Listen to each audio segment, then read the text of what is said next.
I'm going to try and do this and show you all.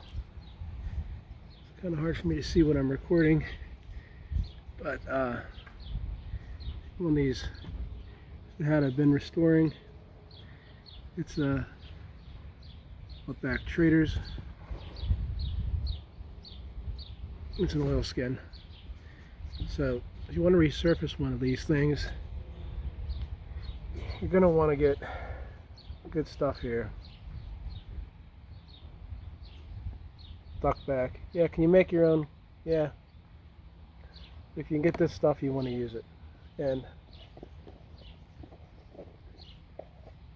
it is basically like a paste. It's got a wax. It's got some oils in it.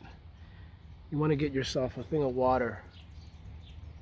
Let it sit in there till it starts to become more of a liquid form, or where you can at least work with it better.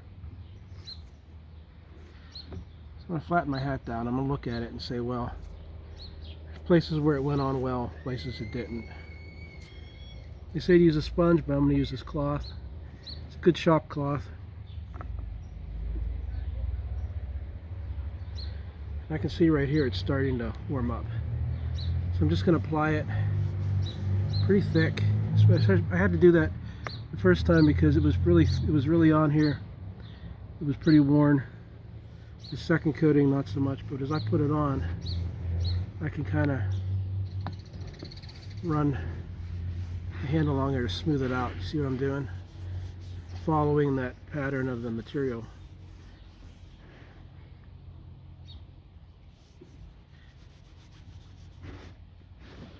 And I'm going to start with the rim of the hat,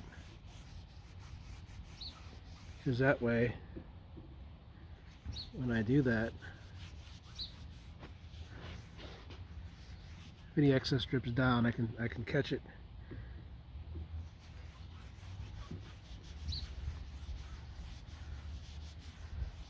What this does, it's a duck back dressing. Gives a good waterproofing.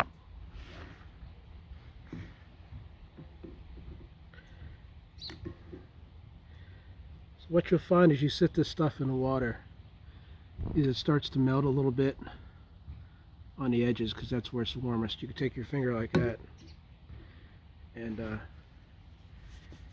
work it in. Because of it being a mixture of oils and wax, you want it to,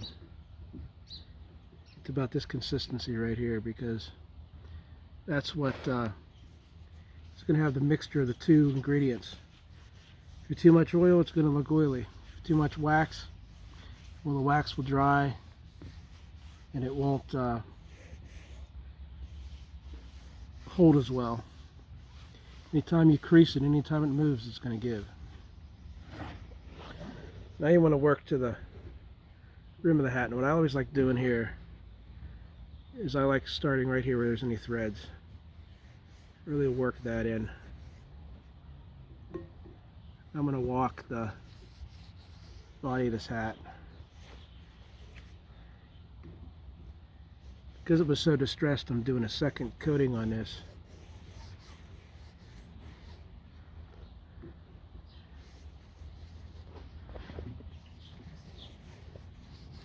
This is the Kodiak.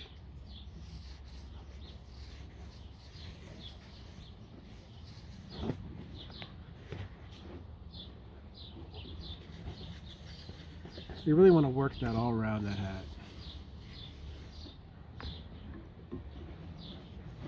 You want to make very sure that you get down in here.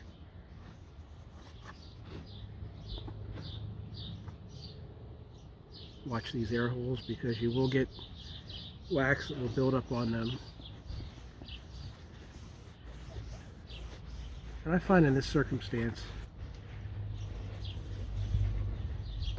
you really can't use too much, because when you're done, you're going to heat set it anyway, and what's going to come off is going to come off. Now, you can heat set these hats using a heat gun or hair dryer, and it works very well.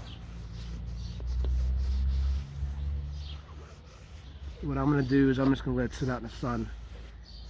Let that heat from that sun do the work for me. It's also going to clean off the material. If you have any dirt on it that you didn't get when you cleaned it the first time beforehand, it will come off. And what you want to do, this guy just had some dirt there, is to take your towel, wipe that down so that you're getting the dirt off with the oil. There you go.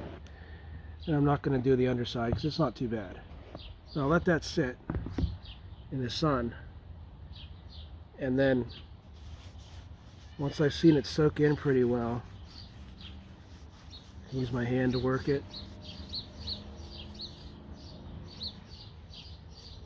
Give it a good wax coating like the Outback coats have.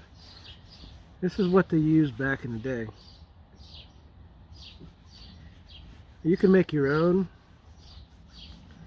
or you can buy it. I find that if I look at the price of the materials to get the coating myself, this is probably cheaper. Now if you need to get it and you're looking online, it's going to be a little expensive with shipping, so you're better off to do what I did, which is to go to an outdoor store or a western store and see if they sell these coats and hats, and you have a good chance they'll probably have the duckback as well. So maybe I will do that underside here. Let it get on there pretty good. It has a really nice smell to it, I think. I don't think it's really overbearing. It's kind of pleasant.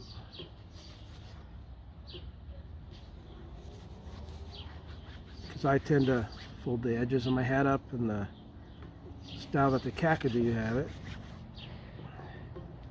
I'm going to do it this way.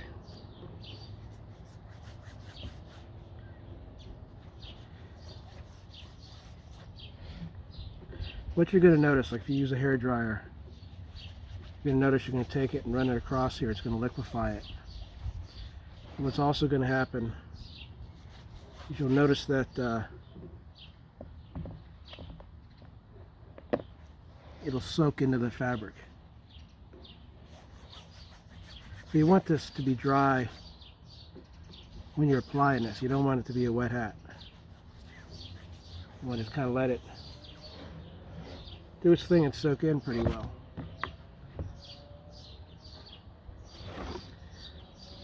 And it'll give it a really good water resistant coating that will efficiently restore the hat, and it will make it waterproof or water resistant. Now one of the things I'm going to tell you, you'll notice on this, is there's any fading on the hat. You saw how the dirt came off. You'll note that as you rub it in, some of the dye will also come off. And if you apply it real evenly, go like this, a lot of times you can pick up some of that dye, reapply it if you have anywhere where there's watermarks or it's been unloved for too long. It'll help you to restore that. The biggest thing though is to get these threads. Where you see threads, get it real thick on there and let it rub into the threading, because that's where water is going to get in the most. And let it sit at least for a day, I'd say.